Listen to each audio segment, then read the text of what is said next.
much we don't know about beasts. So much to learn.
Excellent work today.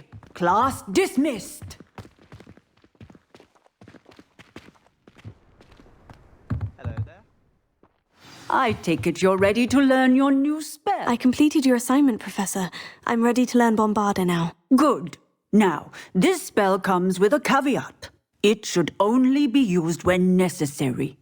The exploding charm, as you might suspect, can hurt people. Use caution when casting it.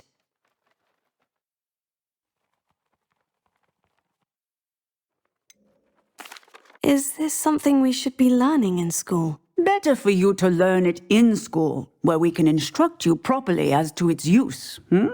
Now, you must be precise in your wand movements. We don't want you blowing your hand off. Go ahead. Nice and steady wand movements. Remember, the exploding charm is highly volatile.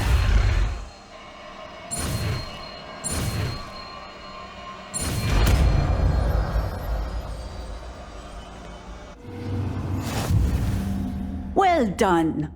Now, let us put it into practice, shall we? Go ahead and try it on the pumpkins.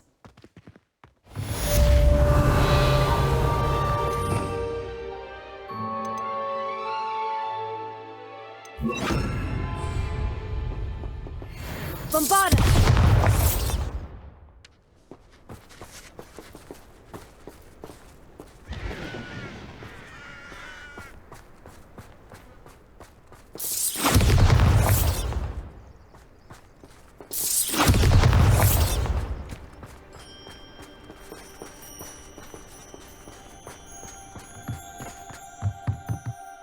Professor, might I have a moment? Yes. What is it? I was wondering, what inspired your interest in magical beasts? Are you considering some sort of profession in the field? I haven't decided quite yet, but I do find magical beasts fascinating. You do seem to engage well with the beasts in class. I believe that when choosing a path, particularly of a scholarly nature, one must take into account both one's enthusiasm for a particular subject, as well as how one may best serve the students to whom one is obligated to both inspire and teach. Of course, Professor. When did your path become clear? I recall it quite vividly. It was the summer between my 6th and 7th years. I read in the Prophet about a wizard who'd been selling alchemy eggs and disappeared in the mountains near my home. I knew of the alchemy, of course, from my studies, but they are native to lands east of here, such as India. I wondered if it was possible that an alchemy could be so nearby. Hence, I went to find it. What type of beast is an alchemy? It is a spectacular beast. A feathered, winged serpent-like creature that can grow or shrink to fit a particular space. Its eggs are made of pure silver, hence the desire to trade in them. Seems quite a challenge, finding an alchemy in the mountains. It was. After a few days, during which my parents grew increasingly annoyed at my absence, I found what little remained of the wizard egg trader. He was near a tree hollow, and there, inside, was a nest with 7 silver okami eggs. What did you do with them? Nothing. Beasts are to be valued for what they can provide for wizard kind. Protective clothing, potion ingredients, even wand cores. Only poachers see the value in ending a beast's life for galleons. I left the eggs alone. I hid, and moments later, the beast flew right over my head. Breathtaking. She then seemed to all but disappear as she shrunk to fit into the hollow. That sounds incredible. Indeed. I knew in that moment that I needed to understand all that I could about beasts and ensure that wizard kind learned to benefit properly from them. Now, I trust that I have answered your question. You would do well to continue your study of beasts, regardless of your chosen path. Beasts and all that they provide will vastly improve your life, and perhaps one day even save it. I shall remember that, Professor. Thank you.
Brilliant!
This will be more useful when I have something to identify.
It's you!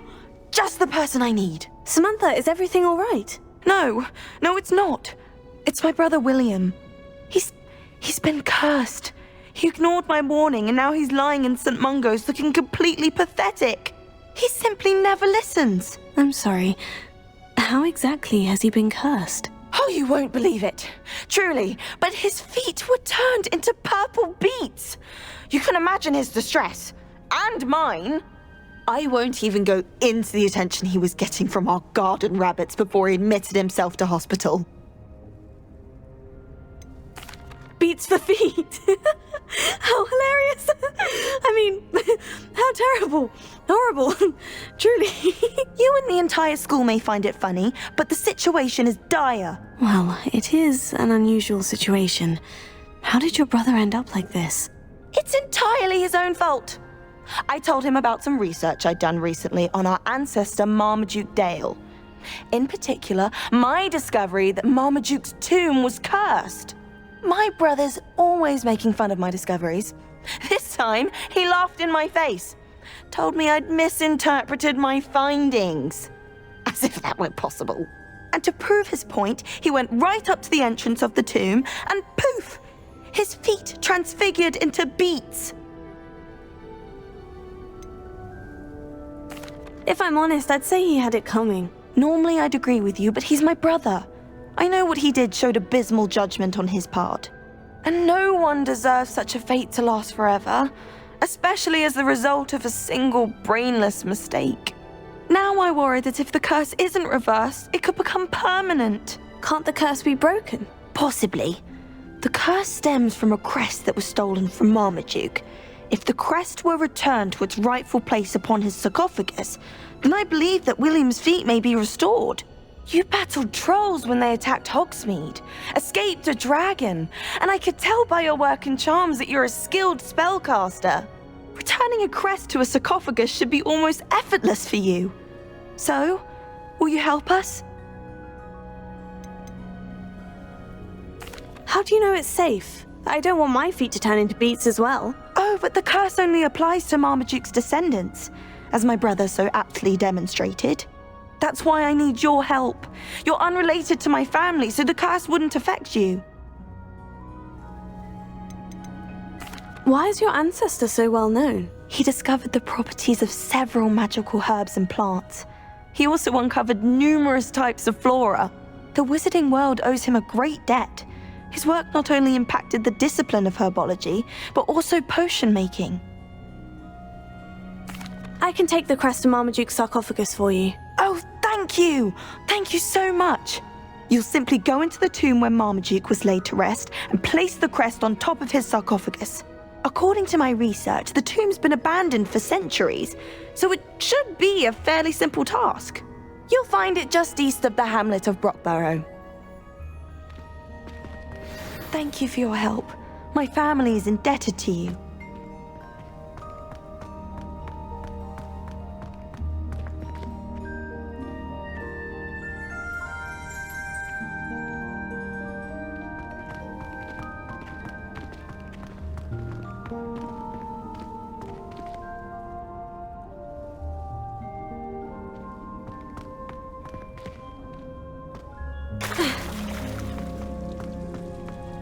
I need to find the tomb near... Perhaps a hybrid. Bouncing tentacular.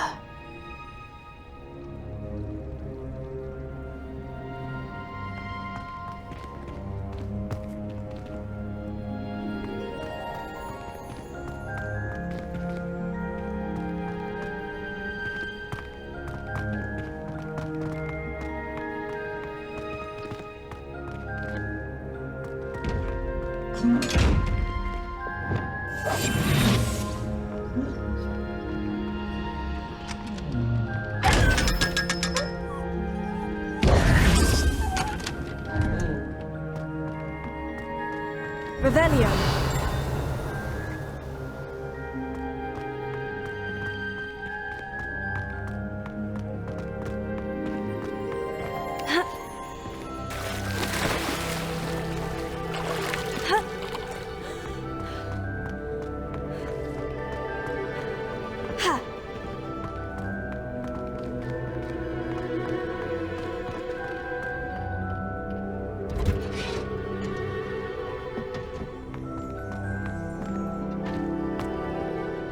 I finished the activities you assigned me, Professor Garlick. Wonderful.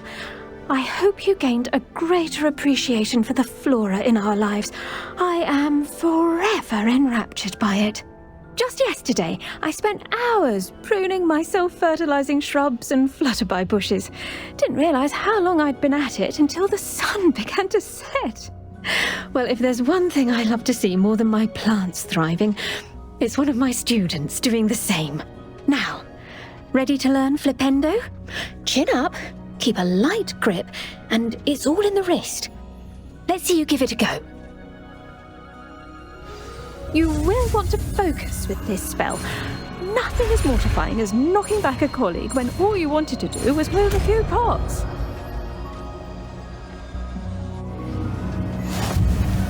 Wonderfully done! If you'd like to practice a bit more, you're welcome to do so here in the greenhouse. Just mind the plants, please.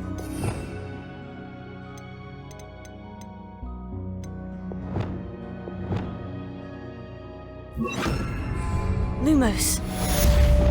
Flipendo!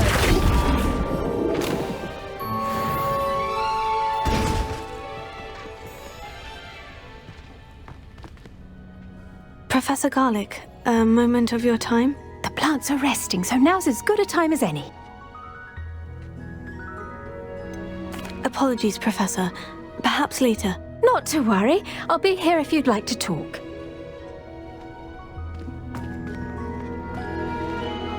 Now, where was I? Professor Garlick, a moment of your time? The plants are resting, so now's as good a... I was wondering, what made you want to teach herbology? How lovely of you to ask. I've always had an affinity for greenery, so this situation is a bit of a dream come true. After graduation, I was thrilled to be asked to step in for my old herbology professor. He'd had a slight accident, you see. Oh dear. A shame for him, but it worked out well for you. Well, he never cared. Really cared for the plants, and they could sense it. Oh, you'd be surprised how perceptive a plant can be. At any rate, the trouble began one day when he cut into a wigan tree. Unfortunately for him, its leaves were hiding a bowtruckle. You may recall the marvellous creatures that resemble a twig. The little beast gouged the professor's eyes quite fiercely, but terrifying, I'd imagine. Likely for the professor, too. And that's when you took over as the herbology professor? Well, not quite. After 3 weeks at St. Mungo's, my predecessor regained a tiny bit of his eyesight. He insisted on returning to the greenhouse. Within a week, he claims by accident, kicked a Chinese chomping cabbage, so it was back to St. Mungo's for him. Fair bit of bad luck there, I'd say. Well, I felt awful for him, but I dare say I felt a bit more sympathy for the cabbage. Upon his discharge from the hospital, his indifference to plants had turned to utter disdain. He lost what little patience he had left with a particularly temperamental venomous tentacula and, well, his resulting leave of absence continues to this day. I'm glad everything worked out as it did, and that you're the herbology professor now. Very kind of you to say. I do love these gardens and helping my students grow. Lovely speaking with you. Have a wonderful day. Oh, and remember, be kind to your wigan trees.